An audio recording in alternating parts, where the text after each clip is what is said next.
শিক্ষা model school and কলেজের পক্ষ থেকে সবাইকে স্বাগতম। প্রিয় নবম দশম শ্রেণীর শিক্ষার্থীরা, তোমাদেরকে অভিনন্দন। আমি আজকে তোমাদের একটি ইংরেজি ক্লাস নিব। ইংরেজি গ্রামারের অংশ থেকে একটি গুরুত্বপূর্ণ অধ্যায় ট্যাগ কোয়েশ্চন ও ট্যাগ কোয়েশ্চন সম্পর্কে তোমাদের আজকে একটি ক্লাস নিব। এর ধারাবাহিকভাবে এটা চলতে থাকবে। তোমরা সবাই এতে অংশগ্রহণ করবে। তো আশা করি মনোযোগ দিয়ে তোমরা ক্লাসটি যদি উপভোগ করো, ইনশাল্লাহ তোমরা এখান থেকে উপকৃত হতে পারবে। তো আর কথা না বাড়িয়ে আমরা আমাদের আলোচনায় চলে যাই। তো আজকের আলোচনার বিষয়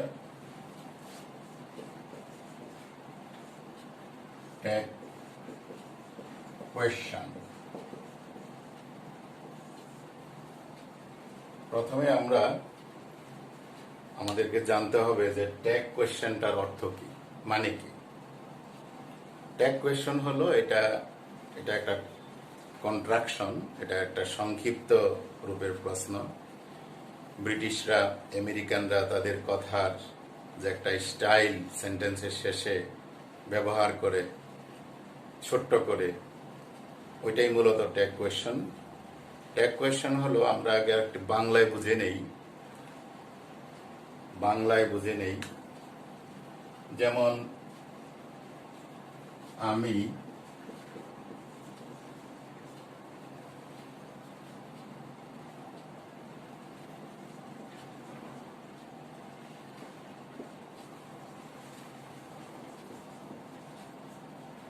আগামীকাল ঢাকা যাব, এটা একটা বাক্য। ট্যাগ কোয়েশ্চন সাধারণত বাক্যের শেষে জুড়ে দেওয়া হয়। ইংরেজি বাক্যের শেষে, আমি বাংলায় তোমাদেরকে বোঝাচ্ছি যে আমি আগামীকাল ঢাকা যাব, এটা একটা হাবোধক বাক্য। বাক্য যদি হাবোধক হয় তাহলে ট্যাগ কোয়েশ্চন হবে না বোধক। যেমন এখন আমি যদি এখানে বলি যে যাব নাকি,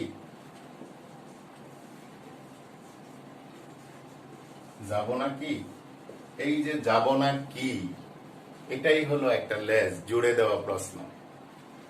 তাহলে আমরা দেখলাম আমি আগামীকাল ঢাকা যাব, এটা হাবোধক, এটা পজিটিভ সেন্টেন্স। যাব নাকি কোশ্চেনটা হয়ে গেল না বোধক। তো এরকম ইংরেজিতেও যে বাক্যগুলি আসবে আমরা লক্ষ্য করব, বাক্যের প্রথম অংশ যদি হাবোধক হয় ট্যাগ কোয়েশ্চন হবে না বোধক। বাক্যের প্রথম অংশ যদি না বোধক হয় তাহলে ট্যাগ কোয়েশ্চনটা হবে হাবোধক। যেমন আসো এবার ইংরেজিতে লিখি, ইট ইজ এ গুড নিউজ, এটা একটা ভালো খবর। এই যে ইট ইজ এ গুড নিউজ, এটা একটা ভালো খবর, এই বাক্যটা হলো অ্যাফার্মেটিভ বা পজিটিভ বাক্য, হাবোধক। তাহলে আমি আগেই বলেছি, বাক্যটা যদি পজিটিভ হয়, হাবোধক হয়, তাহলে ট্যাগ কোয়েশ্চনটা হবে না বোধক। তাহলে ট্যাগ কোয়েশ্চনটা এখানে কি হবে?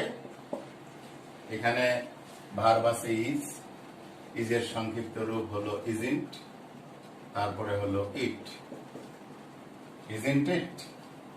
অর্থাৎ it is a good news, এটা একটি ভালো খবর। ইজন্ট ইট, তাই নয় কি? এই যে তাই নয় কি, এটাই হলো লেস, জুড়ে দেওয়া একটা অংশ, ছোট্ট একটা প্রশ্ন। এটার নামই হলো ট্যাগ কোয়েশ্চন। তোমরা লক্ষ্য করো, ইট ইজ এ গুড নিউজ, এটা একটা পজিটিভ বাক্য, হাবোধক বাক্য, এই জন্য ট্যাগ কোয়েশ্চন হয়েছে ইজন্ট ইট। মনে রাখতে হবে, ট্যাগ কোয়েশ্চনে সবসময় সংক্ষিপ্ত রূপ বসবে। তুমি যদি ইজ নট ইট লাগাও তাহলে কিন্তু হবে না। এই জন্য ইজন্ট ইট। যদি ক্যানট থাকে তাহলে ক্যান্ট, এরকম ডো নট থাকলে ডোন্ট, পর্যায়ক্রমে আসবে। তো আমরা আলোচনা করলাম, তাহলে ইট is a good news, isn't it. এখন এখানে আরো ব্যাপার আছে।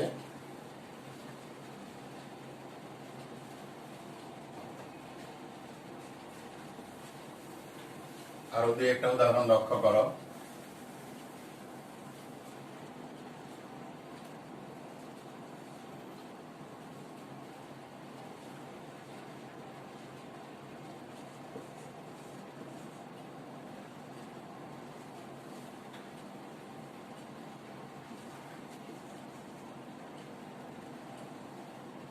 You are a bright student. তুমি একজন মেধাবী শিক্ষার্থী। এখন তুমি একজন মেধাবী শিক্ষার্থী, এটাকে টেক কোশ্চেন করলে বা আমি যদি বাংলায় করি যে তুমি একজন মেধাবী শিক্ষার্থী, তাহলে হবে ঠিক নয় কি বা তাই নয় কি। এখন এখানে আছে আর, আমরা আর এর সংক্ষিপ্ত রূপ কি লিখবো?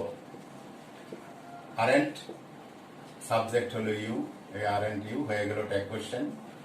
যে তুমি একজন মেধাবী শিক্ষার্থী, আরেন্ট ইউ, তাই নয় কি, এই হয়ে গেল। তো এখন আমরা কিছু গুরুত্বপূর্ণ সেন্টেন্স দিয়ে টেক কোশ্চেন আমরা করব। তোমরা সবাই খাতায় এগুলো লিখে নিবে, এগুলো খুব ইম্পর্টেন্ট তোমাদের এসএসসি পরীক্ষার জন্য, এই টাইপেরই আসবে। তোমরা যদি সেন্টেন্স গুলো ভালো করে শিখতে পারো এবং এই অনুযায়ী অনেক সেন্টেন্স তোমাদের আসলে তোমরা সেটা পারবে। এই জন্য তোমরা আমি অংশ করে পার্ট 1 পার্ট 2 এভাবে অংশ ভাগ করে তোমাদেরকে আমি 10টা বা 20টা এরকম সেন্টেন্স তোমাদেরকে দেব। তোমরা সবাই খাতা নিয়ে বসো এবং সেটা খাতায় উঠিয়ে ফেলবে এবং নিজেরা করার চেষ্টা করবে। আমি তোমাদের অবশ্যই আনসার বলে দিব। তো আমরা এক ধরনের সেন্টেন্স, মনে করো পার্ট 1, এখানে আমি 5টা সেন্টেন্স তোমাদের জন্য দেব। এই 5টা সেন্টেন্স তোমরা উঠাবে এবং সেটা তোমরা করবে। যেমন telling lines is a, 1 number,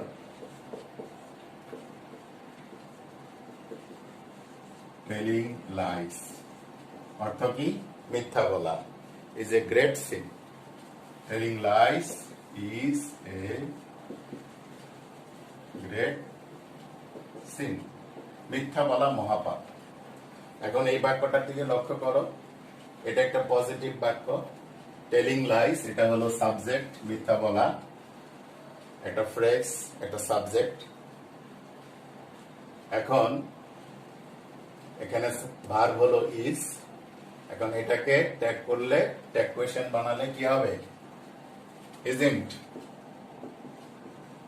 isn't, যেহেতু টেলিং লাইস এখানে কোনো একটা পার্সন না, এটা একটা বিষয়, এই জন্য এটাকে আমাদের ইট ধরতে হবে, সাবজেক্ট হিসাবে ধরতে হবে ইট, অর্থাৎ ইজন্ট ইট।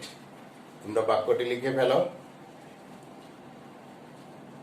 তোমাদের সাধারণত প্যাসেজ আকারে পরীক্ষায় অনেক সময় ট্যাগ কোয়েশ্চেন আসে, বা ডায়লগ আকারেও আসে, বা ডিটাচ সেন্টেন্স আলাদা আলাদা বাক্য হিসাবে আসে।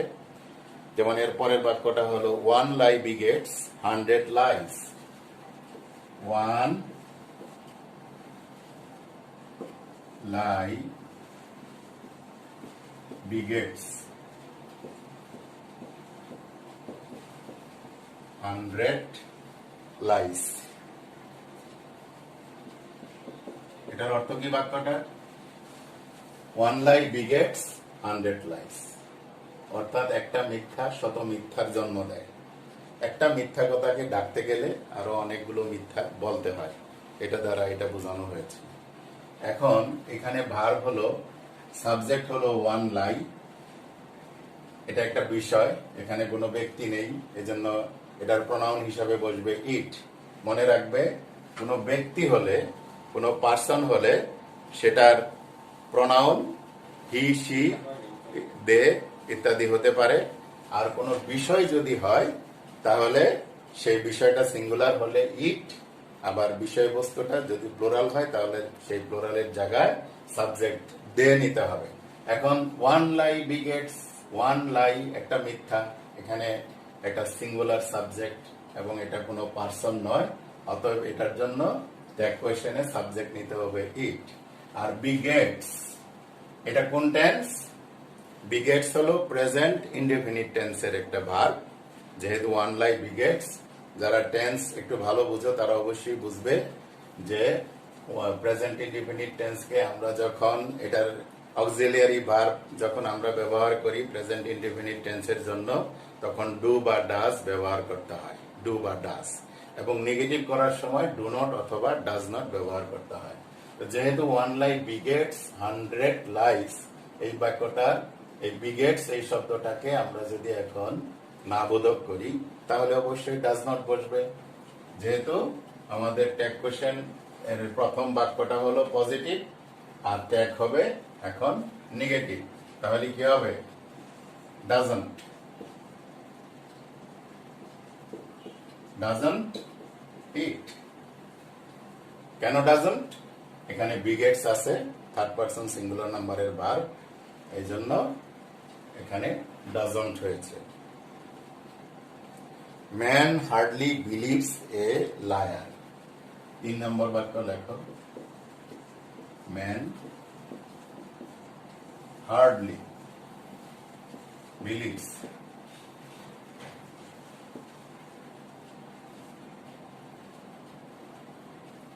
A liar.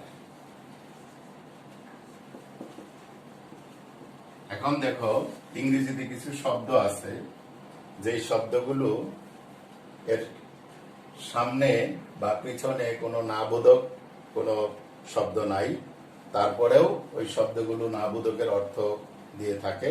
যেমন হার্ডলি, এরকম হার্ডলি, স্কার্সলি, নেভার, বিভিন্ন ধরনের শব্দ আছে সামনে আসবে, এই শব্দগুলো মূলত নাবোধক। এই বাক্যটা আসলে নাবোধক এই হার্ডলি আসার কারণে। Man hardly believes a liar, অর্থাৎ মানুষ একজন মিথ্যাবাদীকে পছন্দ করে না, পছন্দ করে না বললেই চলে, বা খুব কমই পছন্দ করে। এই জন্য এই বাক্যটা যেহেতু এখানে নেগেটিভ, তাহলে আমাদের ট্যাগ কোয়েশ্চেন হবে পজিটিভ। তাহলে পজিটিভ কি হবে? Man hardly believes a liar. এখানে আমাদের সাবজেক্ট আছে ম্যান, এখানে ম্যান যেহেতু সাবজেক্ট, এটার প্রোনাউন ব্যবহার করতে হবে হি, প্রোনাউন ব্যবহার করতে হবে হি। তাহলে এখানে ট্যাগ কোশ্চেন কি হবে?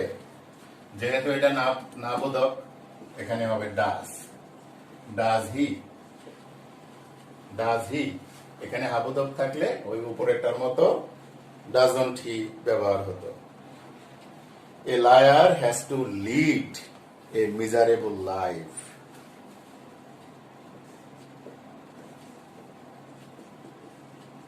A liar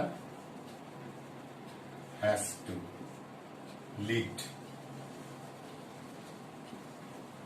a miserable life.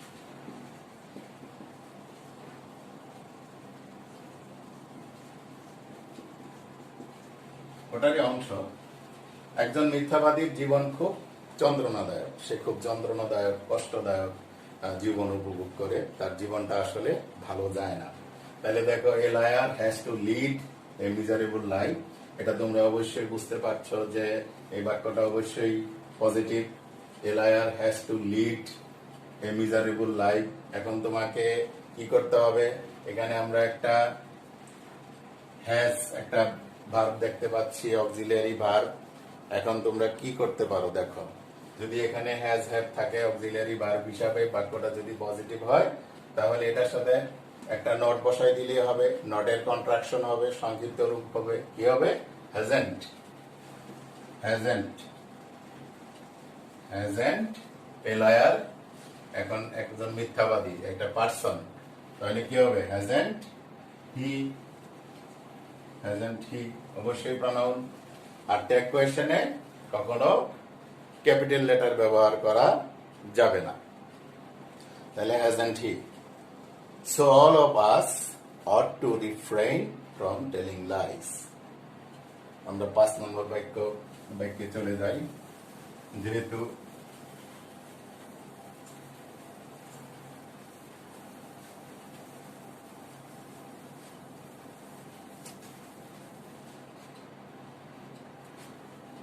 SSC পরীক্ষার জন্য most important sentences. So all of us, so all of us ought to refrain, O-U-Z-H-T, ought to refrain, So all of us ought to refrain telling lies. Refrain from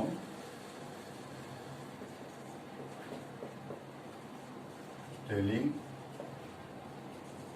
lies. সুতরাং আমাদের সকলেরই উচিত মিথ্যা থেকে বিরত থাকা। রিফ্রেন মানে সংযত থাকা, বিরত থাকা।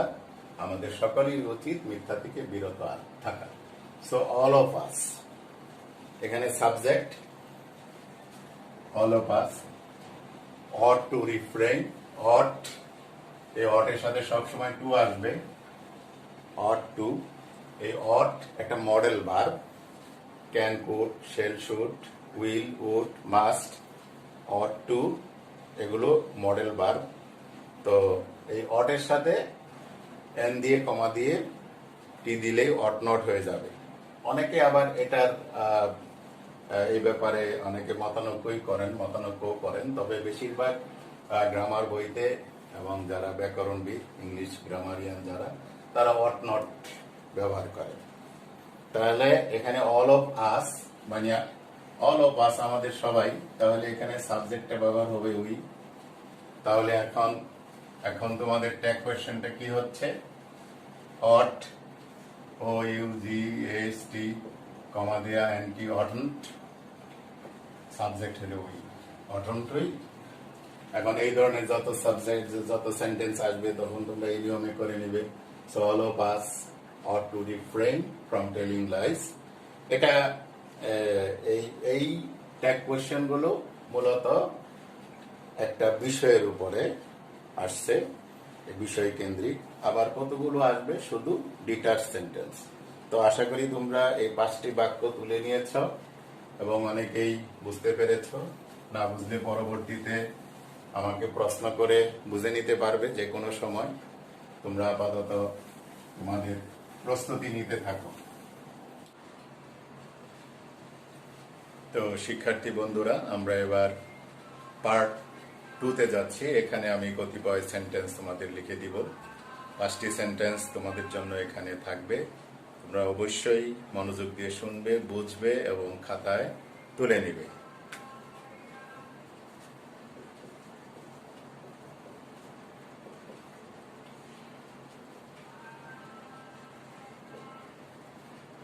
যেমন every mother loves her child. প্রত্যেক মাই তার সন্তানকে ভালোবাসে। এখানে আমরা লক্ষ্য করব, যদি এভরি দেখি, এভরির জন্য সাবজেক্টটা নিতে হবে দে। কিন্তু আমরা বাক্যে যখন এভরি ব্যবহার করি তখন প্রেজেন্ট ইনডিফিনিট টেন্সে দেখি যে এভরিটা থার্ড পারসন সিঙ্গুলার নাম্বার অর্থে ব্যবহৃত হচ্ছে, যার জন্য লাভের ক্ষেত্রে লাভস হয়েছে। কিন্তু ট্যাগ কোয়েশ্চেনের ক্ষেত্রে যখন এভরি আসবে তখন সাবজেক্টটা হবে দে, আর বাকিটা আগের নিয়মেই ব্যবহার হবে। তাহলে every mother loves her child, তাহলে এখানে কি হবে? যদি আমাদের সাবজেক্টটা দে হয়, আমি এখানে দে লিখে নিলাম, আর এটা পজিটিভ বাক্য আর প্রেজেন্ট ইনডিফিনিট টেন্সের বাক্য, এজন্য আমাদের ট্যাগ হবে don't. Don't they. Doesn't they, doesn't হওয়ার কথা ছিল, যেহেতু দে প্লুরাল, দের পরে আমরা ডাজ ব্যবহার করি না, ডু ব্যবহার করি। যেমন they, they do the same. They don't go to school, আমরা দের পরে ডু অথবা ডু নট ব্যবহার করি। এই জন্য এখানে ট্যাগ কোয়েশ্চেনের ক্ষেত্রে আমরা যে ভাবটি নিয়েছি ডোন্ট। তারপরে আরো উদাহরণ দিতে পারি, এভরি রিলিজিয়ন, প্রত্যেক ধর্মই কি করে? Teaches us to be Patriot.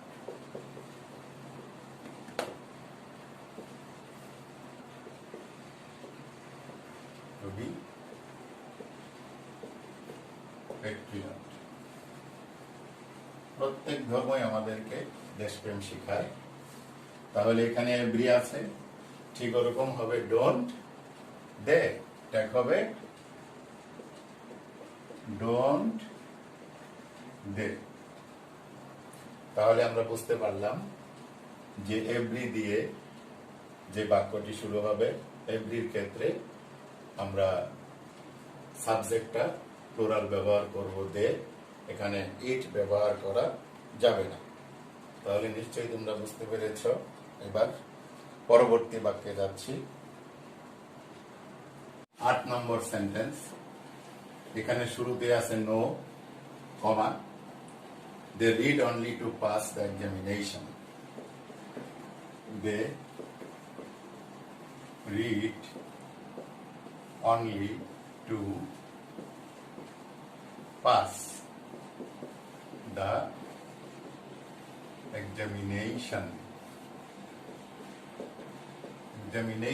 No, they read only to pass the examination. না, তারা শুধু পরীক্ষায় পাশ করার জন্য পড়ে। এখন দেখো, প্রশ্ন করতে পারো এই বাক্যটা নেগেটিভ না অ্যাফার্মেটিভ।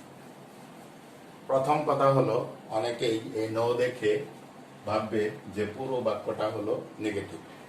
আসলে না, কারণ ট্যাগ কোয়েশ্চেন করার ক্ষেত্রে আমরা দেখব যে না বোধক কিছু শব্দ আছে, বা এই ধরনের না বোধক থাকতে পারে, হা বোধক থাকতে পারে। এখানে ইয়েস থাকতে পারতো, yes they read only to pass the examination।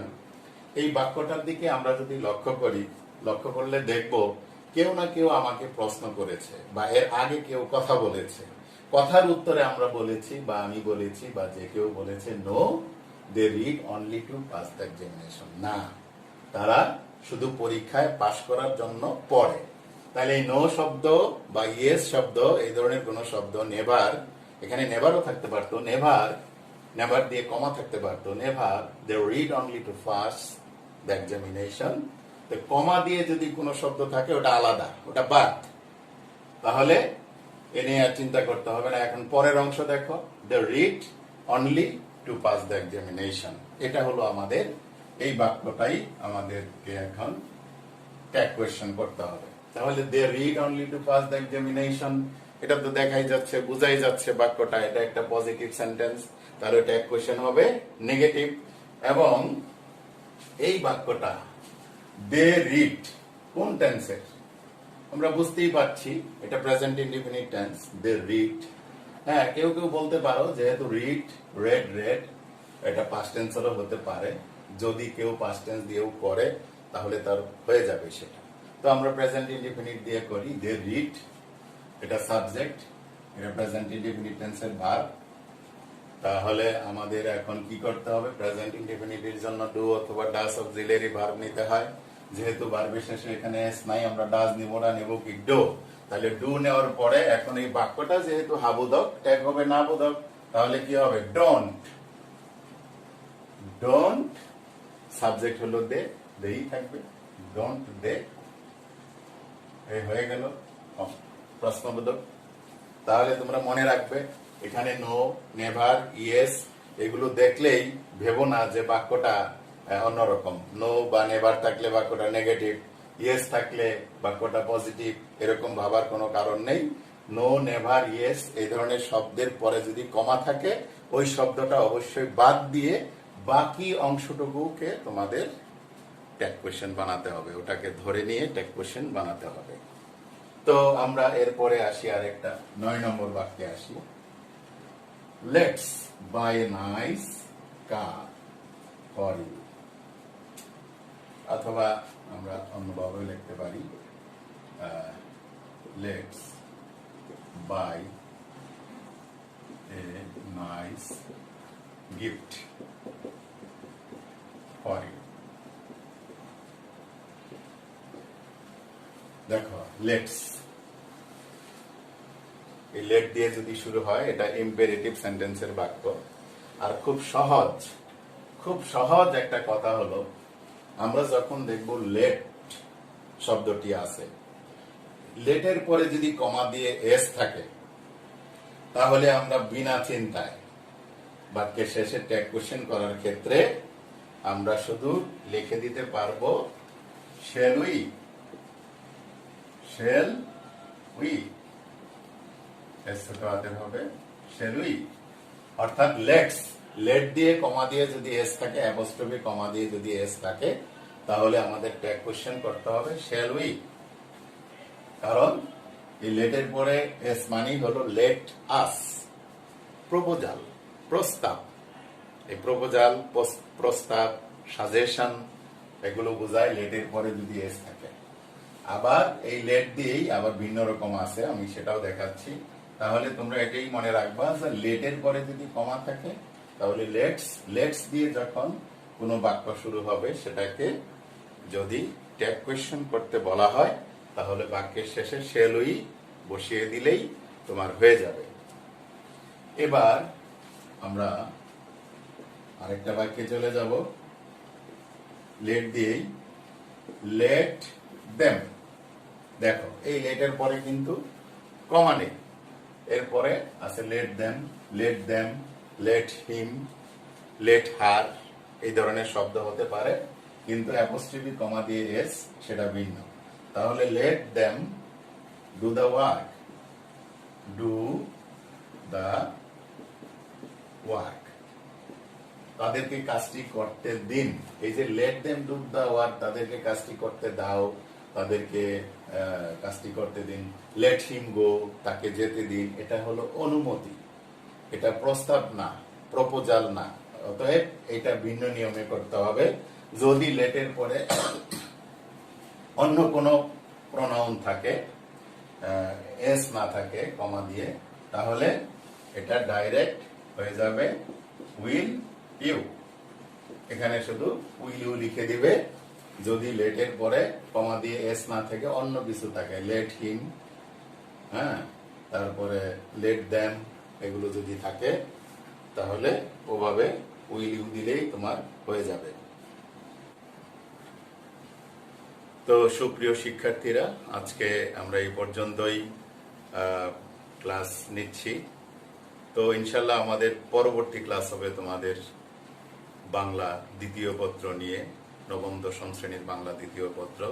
এবং দশম শ্রেণীতে যারা অধ্যয়ন করছো তাদের বাকি সিলেবাস এর অংশ থেকে ক্লাস হবে ইনশাল্লাহ। তোমাদের অনুসর্গ থেকে, উপসর্গ, অনুসর্গ, উপসর্গ তোমরা পড়েছ, অনুসর্গ পড়া হয়নি। এই অনুসর্গ নিয়ে তোমরা পরবর্তী ক্লাস ইনশাল্লাহ পেয়ে যাবে। তো আশা করি আজকের ক্লাস থেকে তোমরা অবশ্যই যারা মনোযোগ দিয়েছিল উপকৃত হয়েছ, এবং পরবর্তীতে তোমরা ইউটিউব থেকে সেটা কালেকশন করে নিবে। তো ধন্যবাদ সবাইকে, ভালো থাকো। এবং প্রত্যেকেই তোমাদের বাসায় যারা রয়েছ, তোমরা কিন্তু বাসায় সবাইকে হেল্প করবে, তোমাদের মাকে বিশেষ করে বাসার কাজে অবশ্যই হেল্প করবে। এবং এই সময়ে তোমরা যারা নবম দশম শ্রেণীতে পড়ো, অবশ্যই কিন্তু তোমাদের নামাজ ফরজ হয়েছে। তোমরা নামাজ, কোরআন তেলাওয়াত, ইসলামী সাহিত্য এগুলো খুব বেশি বেশি পড়ার সময় এখন। তো পড়াশোনা করার পাশাপাশি সময়টা যেন তোমাদের বেহুদা না কাটে, সেজন্য তোমরা রুটিন করে ইসলামী সাহিত্য পড়বে, তোমার বাসার কাজে তোমার মা বাবাকে সাহায্য করবে। এবং তোমার পরবর্তী সামনে যে পরীক্ষা রয়েছে, মনে রাখবে তোমার সময় বরফের মতো গলে যাচ্ছে, পরীক্ষা কিন্তু হবেই। টেস্ট পরীক্ষা রয়েছে দশম শ্রেণীর শিক্ষার্থীদের, প্রত্যেকবার অক্টোবরে হয়ে যায়, হয়তো অক্টোবরে না হলে নভেম্বরে হবে বা ডিসেম্বরে হবে। কাজেই তোমাদের সিলেবাস শেষ করতে হবে। এবং পিছনে যে পড়াগুলো পড়ে আসছো, এই পড়াগুলো কিন্তু ভুলতে বসেছ, যে কোনো পড়া নাই বা বুঝি না, এখন ক্লাস হচ্ছে না, এই অজুহাত দিয়ে তোমরা যদি পিছনের পড়াটাও যদি চর্চা না করো, রিভাইজ না করো, তাহলে কিন্তু সব ভুলে যাবে। তো এখন থেকে তোমাদের নিয়মিত আমরা ক্লাস নেওয়ার চেষ্টা করছি, অনলাইন ভিত্তিক ক্লাস সবগুলো বিষয়ের উপরই হবে ইনশাল্লাহ পর্যায়ক্রমে। তোমাদের ফিজিক্স, কেমিস্ট্রি, বায়োলজি, ম্যাথ এবং কমার্সের বিষয়গুলো আমরা পর্যায়ক্রমে নিব। আর তোমরা নিজেরা, self help is the best help, তোমরা নিজেরা সবসময় নিজেদেরকে প্রস্তুত করবে, পিছনের পড়াগুলো সবসময় তোমরা চর্চা করবে, রিভিশন দিবে এবং নিয়মিত তোমরা তোমাদের পড়াশোনা চালিয়ে যাবে। তো ধন্যবাদ আজকে সবাইকে। আসসালামু আলাইকুম।